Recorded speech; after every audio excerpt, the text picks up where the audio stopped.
Hey everybody, Espira, and today we're going to be jumping into another Battle Spirits Saga video, specifically talking about the best decks you could be playing in this competitive format. The format has been ever changing. We got the cards all the way back in February, and now we are here in May, leading into the International Grand Opens, the Ohio Grand Opens, and the format's looking completely different. The launch meta had its place with these big, massive control decks, the ones that are trying to pop off with huge combos that are going to 13, 14, 15 cores. You know, we're looking at Nova, we're looking at core control, we're looking at white Nomen Guard control. However, things have shifted with the introduction of Aggro, and this is very much a now aggro-centric format, which does make it a little bit harder for those decks to thrive. So with that, we're going to jump into exactly what the decks are that you should be expecting for the BSS 01 Dawn of History meta.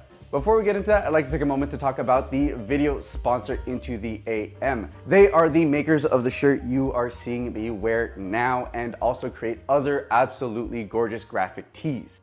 They're honestly incredibly comfortable to wear. The material is form-fitting and breathable, which is going to be completely game-changing for me as we jump into the summer weather, and I'm looking to get my fit on. They even take that great fabric material and put it on other materials as well, like the sweaters you see now. You got shorts, and you even rock a beanie. The flexibility is great. I love having one-stop shop to have both really stylistic graphic tees that can express myself, as well as having some nice plain clothing that feels absolutely comfortable, that can fit in any environment. The links to their site will be down in the description, and honestly, they have a sick catalog. So if you find anything you like, you can check out using the promo code Espira. That'll be 10% off your order. So once again, thank you so much to Into the AM for supporting the video. Thank you guys for supporting the channel. Definitely go check them out. But with that said, let's get on to the decks. As I said in the intro, the meta is defined by aggro, but that does allow room for other decks to be able to come in and hopefully take advantage of the fact that aggro has a few weaknesses. So with that said, we're going to be looking at the 5 best decks that are in the meta right now, and then talk about a few more off meta and rogue options. First off, we have to talk about the elephant or the dinosaur in the room in Gigano Rex. The Pterosaur deck is incredibly fast and is incredibly good at what it does because it can pivot into a strong mid-range game. And that's really where the strength of this deck lies, is the fact that it plays fast, it plays a lot of free bodies effectively, but when it needs to, those free bodies are incredibly strongly statted. You're looking at 7Ks, 8Ks, 10Ks in the face of Gigano, especially when you think that you can get Gigano out for like as early as turn 3. And then you just kind of have to deal with the fact that you have a 10K body that on swing is actually a 13K body, and it confronts. And it's the fact that it's that package of it gets out really quickly, which means it lends itself incredibly well to aggro, is the fact that it's just a big statted body, which means if you need to play the go and back forth game of attacking and blocking, you definitely can. And in the late game, it has confront, which forces your opponent to have to start sacrificing off its board to keep a stabilized position, which absolutely hurts and is a huge pain. Honestly, the confront is probably the most annoying part about this card, because sometimes you just want to take a hit to be able to hold on to your spirit so that you can have an easier time playing into your big pieces. But no matter what, it'll probably end up taking a body with it, which is a huge pain point. The deck has done nothing but explode since its appearance back in Vegas. Huge shout out to the True Duelist guys for putting it on the map, and now it's just been consistent through that. And I think it's flexibility to pivot between an early game to a mid game. Not the best late game deck, but one that can compete in the late game that lends itself to its strength. I think we're going to see a lot more of this. And this style of deck is effectively what has pushed the meta to kind of look like what it has now. That said, though, it is not the premier aggro deck. It is an incredibly strong aggro deck, arguably the best deck in the format. But if you're looking at what the fastest of the fast you can do, we have to look at white aggro, which is an incredibly solid deck, incredibly fragile, does run out of gas, but it is also effectively like what, like a $30 deck? I think Valkyrie Misk is like a $4 card. I think that's the only expensive card in the deck. So with that, the deck is incredibly affordable. It's incredibly fast. It's solid. It has a bunch of top performances. Not so much in Vegas. I do think it broke top 64. I don't know if it cracked top 32, but nevertheless, the deck got fine-tuned. It's tightened up, and now you have a couple of variants. Some people run more of like a mecha style. Some of them run like a small top end of elk. So like this, when you apply a bunch of pressure, then you can just sit on an elk and hopefully burn for the last damage. So the deck definitely has tightened up. It's more optimized and lends itself way better going fast. And Valkyrie Misk is kind of pivotal to the entire thing. It is such an incredibly good staple card. We've talked about this card over in my staples video months and months ago, and it's now finally shining as just this incredible tempo piece that can apply a body, it can apply a reduction, it can bounce a card. It bounces everything up to Elks, which is absolutely insane. So the card, super solid, very, very strong, and the archetype is very, very strong. And I would argue is the boogeyman of the format. While I still stand that I think Pterosaur is the strongest deck in the format, the best deck in the format, I do think the boogeyman of the format, the gatekeeper, is white aggro. If your deck isn't tuned to mitigate what white aggro can do in the early game, you're lending yourself to really having a bad tournament, most likely not. It's why we see suppression basically being in every single deck now. It's why we see people tech in more early game pieces. But and then even then it can still get there because it does a lot of really fast damage. And then after that, it's able to poke through with maybe a Derm Dyna. Or like I said, some variants run Elk so that they can burn you on that last one. And you can't afford to swing into Elk because if you do, then you're leaving yourself open for them to just swing into you and go aggro. So it's an incredibly annoying strategy, but you can gas them out. If you're able to mitigate the early game, the deck runs out of gas, and then hopefully you can pivot into a mid game where you're able to close out. So incredibly solid strategy. Very, very efficient for the cost as well. So if you're a budget player, I definitely recommend you look into that one. But with that said, with the rising of aggro gives opportunity, and that opportunity is mid-range. So the rest of the 5 decks we'll be looking at right now in terms of what the best decks in the format are all mid-range decks. And to kick it off, we'll go from white to white with white mid-range. Odin being kind of the pivotal piece of what you're looking at in terms of what this deck does. It wants to play early pieces like Peggy to be able to stabilize. You want to use those big, hefty bodies that can hopefully make your opponent not want to attack for a turn or two, so that then you can go into cards like Odin, which now double block. And double blocking is a big theme in white in terms of mitigating what white aggro does. They play out a bunch of bodies. You want bodies that are able to block twice, thrice, anything like that, or good suppression bodies. So to that end, white really lends itself well to that. And then the beauty of white in terms of like what white provides is that you have late game options that are some of the best in the game. Elk, Enterprise, Nomengard, all incredibly good pieces tied in with very solid early game pieces like Peggy to be able to help you get there. The problem white mid-range really faces is an advantage. Finding its pieces, drawing cards, being able to go 1-for-1, you can kind of drain the resources of white mid-range. I personally tune my white mid-range decks with other colors. You guys have seen me play white-red. I've talked with white-red, and it's arguably why. And I think the advantage was a big part of that was the fact that I was able to cycle away the things I didn't love. But nevertheless, deck's incredibly strong, very powerful, has its weaknesses, but again, with aggro, lends itself opportunity, and I think mid-range is where it's at. We pivot from white, we are looking at purple, and still does incredibly good things. The purple card quality is probably the best card quality in the game. The problem is that sometimes some of what it's doing isn't perfectly poised.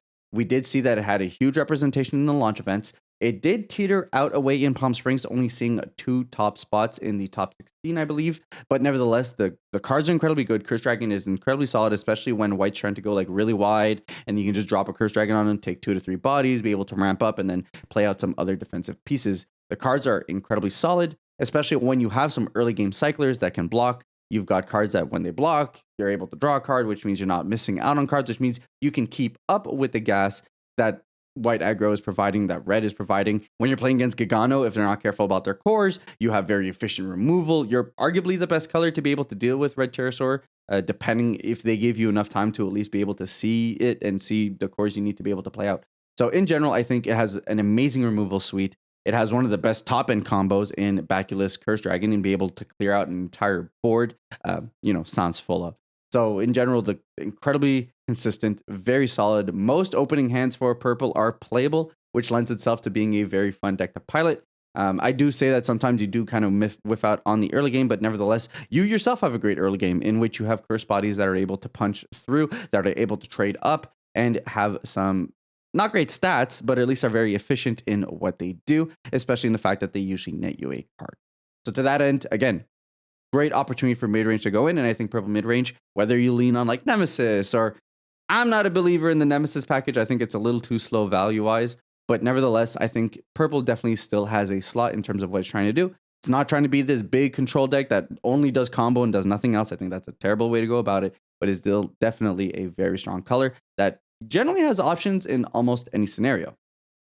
To close it out, Fabled Beast, and I'm so happy yellow is seeing representation. The fact that yellow can kind of keep on trading bodies and keep on drawing cards as it's putting bodies on the board is what lends itself well. It means that you can go 1-for-1 with the aggro decks, keep on blocking, chump blocking, trading bodies, to then slowly start balancing and stabling out into the late game. And then once you're there, you can drop bombs like Behemoth and stuff like that, which will be able to play it out for cheap anyways because you've been cycling some early game bodies.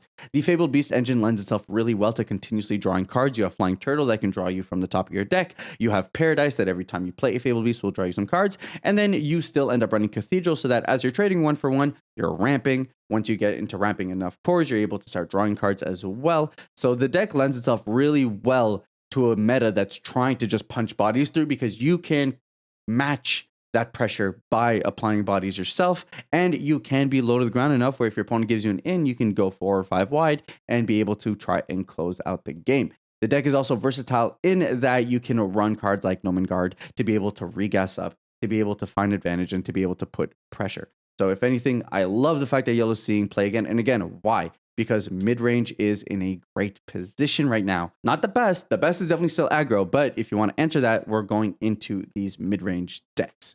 Those are the top 5, what I would argue, best decks, what you're most likely to see when you go to a grand open in the BSS 01 meta.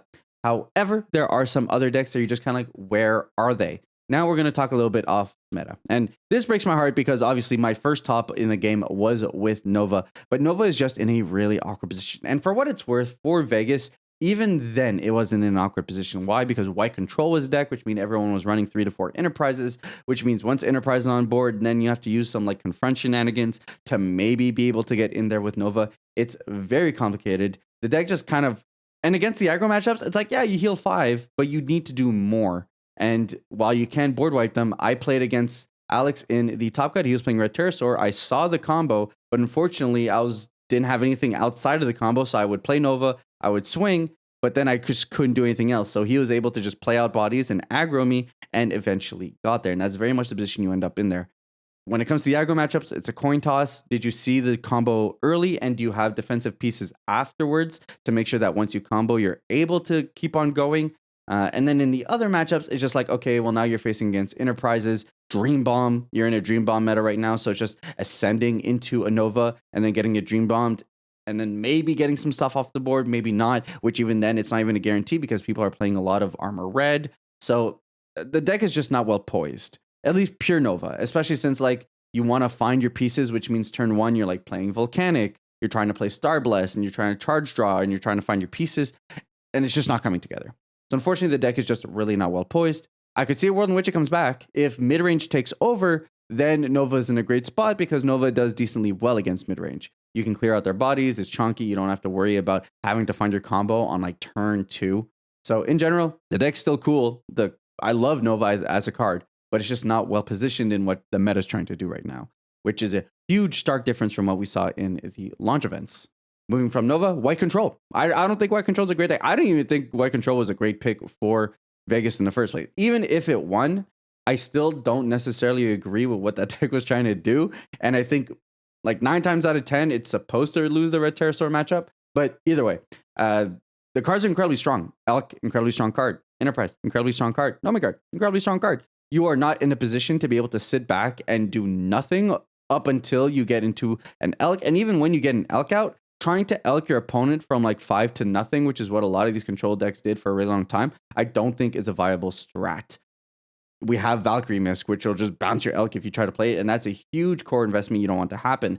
Can you prevent that? Of course you can. You can play Enterprise, which will then give all your stuff protection white, and then once you got armor white on everything, then you can play out whatever you want, and now you're generally protected against everything. But that's asking a lot out of you. Am I saying it can't get there? No. Again, the white control decks just run Peggy. Maybe you can Peggy into like an Odin, and then from Odin just play nothing but late game stuff. But I think if you're going to do that, you're better off leaning more on the early and mid range and teching in some of the late game than going full on white control. I'm running 4 Elk, 4 Enterprise, 4 Nomen Guard. That's a very expensive curve. And oftentimes seeing nothing but those cards in the early games will cause you to lose. So I don't think white control is in an amazing spot. But for what it's worth, if you have white control or you love white control, the pivot into white mid-range is very minimal. You run a lot of similar cards. It's just about fixing your curve to be able to get you in a lower position. Those are the 2 decks that I think are the big highlights of like, hey, what happened to these decks? They were in Vegas. Now they're not really seeing play. This is kind of why, and generally how the meta is pivoted from there. In that same vein, Luster's just not in a great position for very much similar reasons as to why White Control isn't, but White Control can pivot to White Midrange to make that happen. When it comes to Luster, you just kind of have to give up on the entirety of the Luster package because your early game bodies aren't great. You need to go into combat to then be able to use Michaela for your free spells, but then we're in a Dream Bomb format, which means your opponent can just bounce it away and then you just kind of gave up your turn. So unfortunately, the meta is in a place that's just not very forgiving to this deck because the early game isn't there. Because in the late game, your opponent will likely have answers to be able to deal with what you're doing. It's an incredibly powerful strategy, but unfortunately just doesn't have the bodies to be able to make that strategy make sense. You can tech a deck around it. Fabled Beasts, you can run some early Fabled Beasts, then you're able to pivot into a Luster deck, but then arguably your weakest part of your deck is the Luster package. I love Michaela. I think one day Michaela will break the game just because she has incredibly powerful ability. But the way things stand right now, Luster is just not in a good spot. I want to believe in it. I'm going to keep trying messing with decks. You guys saw me play against Kaz in my last video where we played a white Luster deck. I think there might be something there. Maybe it's a set 2 thing, but at the moment, I would not expect to play against Michaela if I'm playing in any of the Grand Opens. Pivoting from the off-meta decks, we now have roguish strategies. So if you really want to play Nova, play Terra Nova. I still think Terra Nova is in a fine spot. Why? Because you play an incredible Terra Sword deck, and then you just happen to be able to tech in Nova. What's the sacrifice? The sacrifice is that you're sacrificing away consistency.